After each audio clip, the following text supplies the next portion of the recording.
कभी सुई की नोक से जहाज को डूबने से बचाया है? कभी झाड़ू के तिनके से तूफान को रोकने का प्रयास किया है? यदि नहीं तो बॉलीवुड में आपका स्वागत है, जहां अभी भी कुछ भोले मानुस को लगता है कि वे लाल सिंह चड्ढा को बॉक्स ऑफिस पर डूबने से बचा लेंगे और वहीं पर इसका मतलब इलेक्शन का रिजल्ट ऑलरेडी आ चुका है ना? छोटी सी बात। नमस्कार, स्वागत है आपका टीएफआई पर, जो है देश का सबसे विश्वसनीय अल्टरनेट न्यूज मीडिया पोर्टल। और मैं अनिमेश पांडे आपको अवगत कराऊंगा कि कैसे लाल सिंह चड्ढा रिलीज होने से पहले ही फ्लॉप हो चुकी है और कैसे इसके लिए इसके निर्माता स्वयं दोषी हैं। इससे पूर्व कि हम आगे बढ़े, यदि आपको हमारे विचार पसंद आए तो आप हमारे वीडियो को लाइक कर सकते हैं और आप हमारे चैनल को अवश्य सब्सक्राइब करें। तो अविलंब आरंभ करते हैं। देखो भाई, कोई माने या ना माने, परंतु बॉयकॉट बॉलीवुड गैंग के निशाने पर यदि कोई सबसे अधिक रहा है तो वह है आमिर खान, जिसके लिए भाईजान ने भरपूर मसाला भी दियो है। 2015 में ही बंधुवर ने कहा कि उनकी धर्मपत्नी को इस देश में रहने में खतरा महसूस होता है क्योंकि देश में असहिष्णुता बढ़ रही है।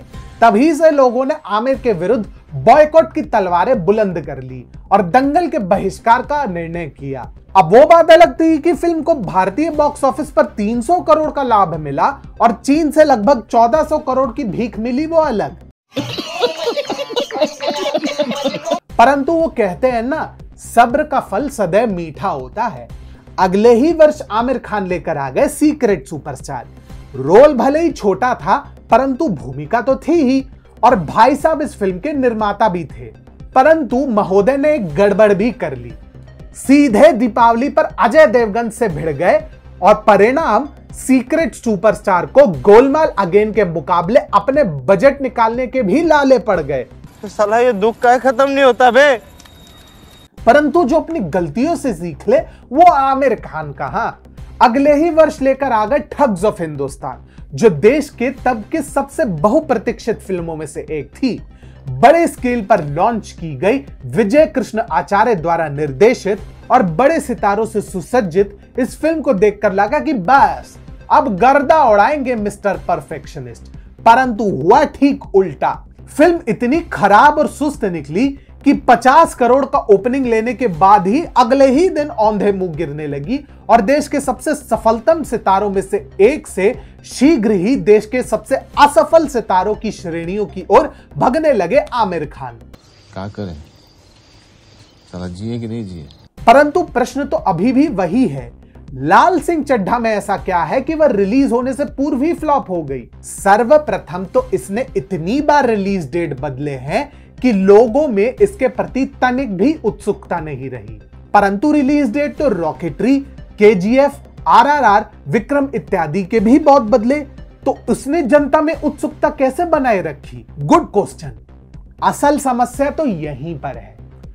अगर कंटेंट में दम हो तो आप लाखों से भी भिड़ने को तैयार हो जाओ और आप किसी भी चुनौती से पार पाने में भी सफल रहोगे, जैसे विक्रम और रॉकेटरी ने किया। परंतु जो आमिर खान अपने समक्ष किसी को टिकने भी नहीं देते थे, वो मात्र एक उभरते हुए कन्नड़ा स्टार यश की फिल्म केजीएफ के द्वितीय संस्करण से इतने भयभीत हो गए कि उसने एक नहीं 2 बार अपनी रिलीज डेट बदली, पहले फरवरी तक और फिर अगस्त तक। ये कौन सा मिस्टर परफेक्शनिस्ट है मेरे भाई? और कहानी यहीं खत्म नहीं होती। अभी ना पिक्चर रिलीज हुई, ना कुछ कलेक्शन का पता, और पहले ही ये तय हो गया कि लाल सिंह चड्ढा ओटीटी पर फिल्म रिलीज के 6 महीने बाद प्रदर्शित होगी। ऐसे में जनता भी कुछ पूछा मैंने कुछ। सच पूछिए तो लाल सिंह चड्ढा शुरू होने से पहले ही खत्म हो चुकी है। ये वास्तव में अगर अच्छी फिल्म होती तो इतनी बार ना रिलीज डेट बदलती और ना ही स्क्रीन होर्डिंग पर इतना ध्यान देती। परंतु इतनी नौटंकी के बाद जब ना शमशेरा बच पाई तो आमिर मामू की क्या हस्ती।